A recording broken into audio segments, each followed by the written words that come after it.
ए WhatsApp guys. तो दोस्तों क्या होगा अगर एक लड़की अमीर लड़के के प्यार में पड़ जाए, लेकिन वो अमीर लड़का इस लड़की के साथ रिलेशन में ना आकर बस इसके साथ अलग अलग तरीके से रोमांस करना चाहे। ऐसा ही हम देखने वाले हैं आज की इस मूवी में। इस कहानी की शुरुआत में हम एक लड़की एना को देखते हैं जो कि वाशिंगटन स्टेट यूनिवर्सिटी में एक स्टूडेंट है। एना अपनी रूममेट कैट के साथ रहती है। कैट कॉलेज के न्यूज़पेपर के लिए आर्टिकल लिखने का काम करती है और कैट को आज एक बिलीनियर बिजनेसमैन क्रिस्टियन का इंटरव्यू लेना था, क्योंकि क्रिस्टियन 27 साल की उम्र में ही एक बिलीनियर बन चुका था। कैट की तबीयत खराब होने की वजह से कैट एना को क्रिस्टियन का इंटरव्यू लेने के लिए भेजती है। एना जब कंपनी में क्रिस्टियन का इंटरव्यू लेने जाती है तो वो काफ़ी डरी हुई थी, क्योंकि इसने आज तक किसी का भी इंटरव्यू नहीं लिया था। जिसके बाद एना क्रिस्टियन से मिलती है तो वो क्रिस्टियन को बस देखती ही रहती है, क्योंकि क्रिस्टियन बहुत ही हैंडसम लड़का था।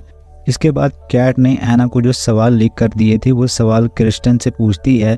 क्रिस्टियन एना के सभी सवालों के जवाब दे देता है। तभी एना पूछती है कि क्या तुम गे हो, तो क्रिस्टियन कहता है कि मैं गे नहीं हूँ, बस मैं लड़कियों के साथ रिलेशन नहीं रखता। एना के सवालों से क्रिस्टियन इसकी तरफ अट्रैक्ट होने लगता है और वो एना से बात करने के लिए अपनी मीटिंग भी कैंसिल कर देता है। एना क्रिस्टियन से थोड़े बहुत सवाल करके जाने लगती है, पर क्रिस्टियन इसे लिफ्ट तक छोड़ने जाता है और कैट के सवालों वाला पेपर भी ले लेता है। एना जब इंटरव्यू ख़त्म करके घर आती है तो कैट एना से पूछती है कि तुमने बहुत अच्छा काम किया है, क्रिस्टियन ने तुम्हारे सारे सवालों के जवाब दिए, क्योंकि क्रिस्टियन का मेल आया है। और हम यहाँ ये भी देखते हैं कि एना क्रिस्टियन के बिहेवियर से काफ़ी इम्प्रेस हो चुकी थी। अगले दिन हम एना को एक हार्डवेयर की शॉप पर काम करते हुए देखते हैं। तभी इसे इसकी मॉम की कॉल आती है और वो एना को बताती है कि तुम्हारे डैड की तबीयत खराब होने के कारण हम तुम्हारी ग्रेजुएशन सेरेमनी में नहीं आ सकते।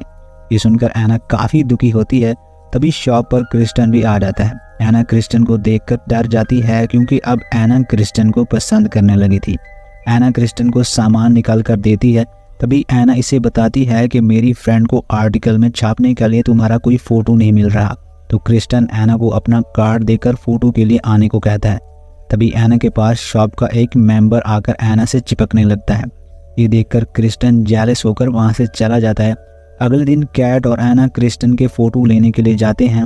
फ़ोटो शूट ख़त्म होने के बाद क्रिस्टियन एना को कॉफ़ी के लिए लेकर जाता है, जहाँ वो एना से इस शॉप वाले लड़के के बारे में पूछता है कि क्या वो लड़का तुम्हारा बॉयफ्रेंड है। तो एना इसे बताती है कि नहीं, वो बस मेरा फ्रेंड है।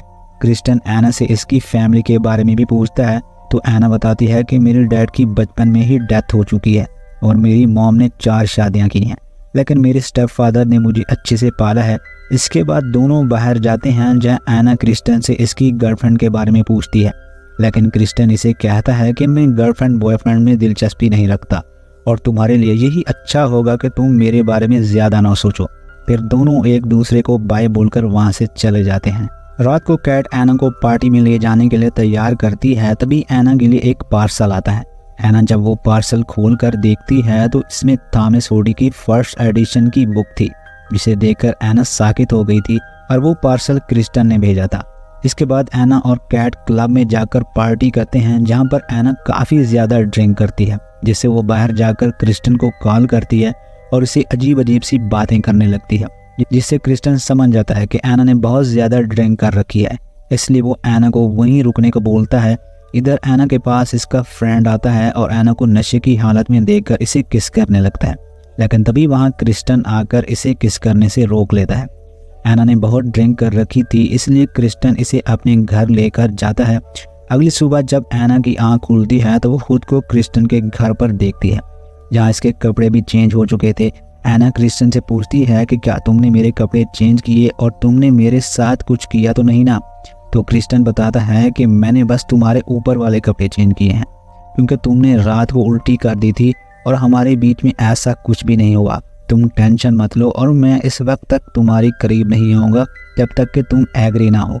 एना क्रिस्टियन से पूछती है कि तुम मुझसे क्या चाहते हो। तो क्रिस्टियन बताता है कि मैं तुम्हें किस करना चाहता हूँ। एना भी इसे किस करने की परमिशन दे देती है और क्रिस्टियन एना को बताता है कि जब तक तुम मुझे लिखकर नहीं दे देती तब तक मैं तुम्हारे साथ कुछ नहीं करूँगा। ये लिखने वाला चक्कर आप लोगों को आगे वीडियो में समझ आएगा। तो अगले सीन में हम देखते हैं क्रिस्टियन एना को छोड़ने के लिए जाता है, लेकिन क्रिस्टियन से कंट्रोल नहीं हो पाता। वो लिफ्ट में ही एना को किस कर लेता है। तभी वहाँ और लोग भी आ जाते हैं, तो शर्म के मारे वो रुक जाते हैं। वो दोनों जब एना के घर पहुंचते हैं तो देखते हैं कि कैट तो क्रिस्टन के भाई एलेट के साथ रोमांस कर रही थी। एना भी कैट का काम बिगाड़ देती है, बेचारी अच्छे मजे कर रही थी। इसके बाद क्रिस्टन एना को शाम को घूमने का बोलकर वहां से चला जाता है। जिसके बाद एना हार्डवेयर की शॉप पर काम करने के लिए जाती है, जहां रात को क्रिस्टन का ड्राइवर एना को पिक करने आता है। एना जब क्रिस्टन के पास पहुंचती है तो क्रिस्टन इसे एक हेलीकॉप्टर में बिठाकर पूरी सिटी में घुमाता है और अपने आलीशान घर लेकर जाता है।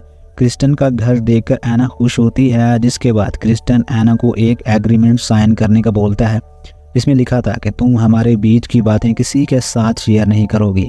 तो एना बेचारी इस पर साइन कर देती है और क्रिस्टन से बोलती है कि अब हम प्यार कर सकते हैं। तो क्रिस्टन एना को बताता है कि मेरी 2 बातें हमेशा याद रखना। पहला, मैं किसी से भी प्यार नहीं करता, बस मैं इनके साथ रोमांस करता हूँ। एना डरते हुए दूसरी बात पूछती है। तो क्रिस्टन एना को अपने प्ले रूम में लेकर जाता है, जहाँ इसने एडल्ट सामान रखा था जिसको वो लड़कियों को सेड्यूस करने में काम लिया करता था। एना ये सब देखकर चौंक जाती है और वो सोचती है कि ये सब मेरे ऊपर यूज किया जाएगा तो मेरा तो सत्यानाश हो जाएगा। क्रिस्टन एना को बताता है कि तुम खुद को मेरे हवाले कर दो ताकि मैं ये सारे एडल्ट टॉय तुम्हारे ऊपर यूज कर सकूं। लेकिन एना को लगता है कि इन सब से तकलीफ होती होगी, इसलिए वो ये सब करने से मना कर देती है।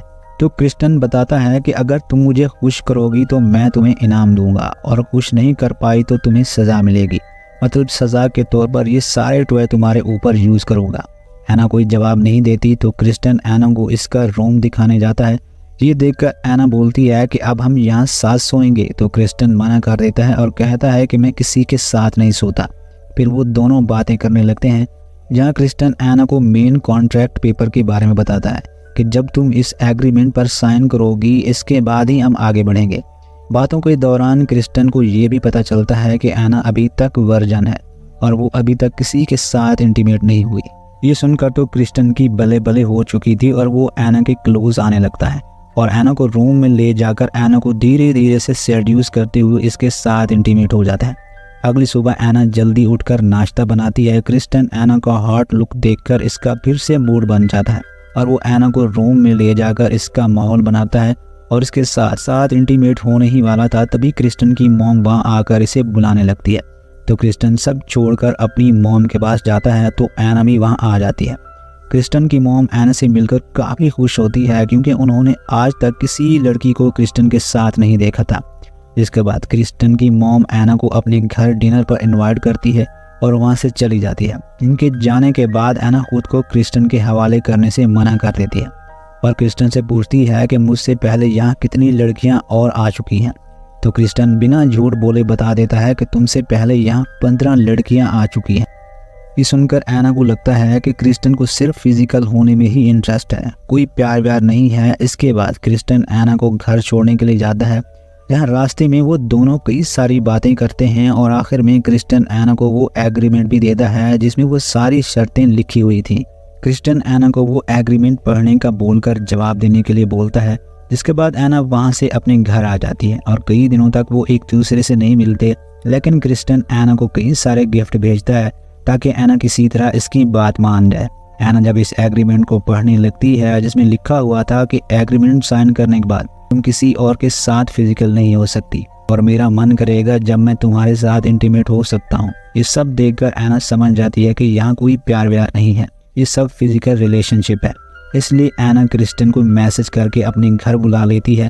जिसके बाद वो दोनों एक बार फिर एक दूसरे के करीब आते हैं और क्रिस्टन अलग अलग नुस्खे आजमा कर एना के साथ इंटीमेट होता है। इंटीमेट होने के बाद क्रिस्टन एना को इसके रूम में छोड़कर चला जाता है। अगले दिन दोनों एक दूसरे से चैट पर बात करते हैं, जहां एना क्रिस्टन को मैसेज करके बता देती है कि वो इसके एग्रीमेंट पर साइन करने के लिए तैयार है, लेकिन वो एग्रीमेंट साइन करने से पहले एक मीटिंग करना चाहती है। जिसके बाद वो दोनों मीटिंग के लिए मिलते हैं, जहां दोनों रूल्स के लिए डिस्कस करते हैं। एना एग्रीमेंट के कई सारे पॉइंट्स हटवाती है क्योंकि इन पोजीशन को करने में काफी तकलीफ होती होगी। एना एग्रीमेंट के कई सारे पॉइंट्स हटवाती है क्योंकि इन पोजीशन को करने में काफी तकलीफ होती थी। क्रिस्टन एना की सारी शर्तें मान जाता है, लेकिन फिर भी एना इस कॉन्ट्रैक्ट पर साइन नहीं करती और वो वहाँ से जाने लगती है। तो क्रिस्टन एना को छोड़ने बाहर जाता है। थोड़े दिनों बाद एना के कॉलेज की सेरेमनी होती है, जहाँ क्रिस्टन को मेन गेस्ट के रूप में बुलाया जाता है। सेरेमनी खत्म होने के बाद क्रिस्टन एना को एक न्यू कार भी गिफ्ट करता है। एना अपने घर चली जाती है, तभी एना को इसकी मॉम की कॉल आती है। एना की आवाज सुनकर इसकी मॉम समझ जाती है कि एना परेशान है, इसलिए वो एना को घर आने का बोलती है। अगले दिन एना क्रिस्टन के घर जाती है और क्रिस्टन से कहती है कि मैं बिना कॉन्ट्रैक्ट साइन किए ही प्ले रूम का मजा लेना चाहती हूँ। तो क्रिस्टन भी एना को प्ले रूम में ले जाकर, जहाँ क्रिस्टन कई तरह से एना के साथ इंटीमेट होता है, इन टॉयज का इस्तेमाल करके अपनी हसरत पूरी करता है। जिसके बाद क्रिस्टन एना को अपनी फैमिली के साथ डिनर करने के लिए लेकर जाता है, जहां वो सभी एक दूसरे से बहुत बातें करते हैं। क्रिस्टन एना को बाहर गार्डन में लेकर जाता है, जहां वो एना से कहता है तुम बस मेरी हो, मैं तुमसे बहुत प्यार करता हूँ। लेकिन एना इसे कहती है कि तुम मुझसे चाहते क्या हो, ना तुम मुझे खुद को छूने देते हो, ना ही मैं तुम्हें अपनी मर्जी से प्यार कर सकती हूँ। लेकिन क्रिस्टन इन सब बातों का कोई जवाब नहीं देता। अगले दिन एना भी अपनी मॉम के पास जॉर्जिया आ जाती है, जहां आने के बाद एना क्रिस्टन को बहुत मिस कर रही होती है। ऐसे ही एक दिन एना की मॉम और एना एक जगह बैठे होते हैं, तभी वहां क्रिस्टन भी आ जाता है, जहां वो दोनों एक दूसरे के साथ काफी टाइम स्पेंड करते हैं। लेकिन क्रिस्टन को किसी का अर्जेंट कॉल आ जाता है। अगले दिन एना भी क्रिस्टन से मिलने के लिए जाती है। जब वो इसके घर जाती है तो क्रिस्टन काफी परेशान होता है। क्रिस्टन एना से प्यार तो करता है, लेकिन क्रिस्टन अपने रूल्स की वजह से एना को एक्सेप्ट नहीं करता।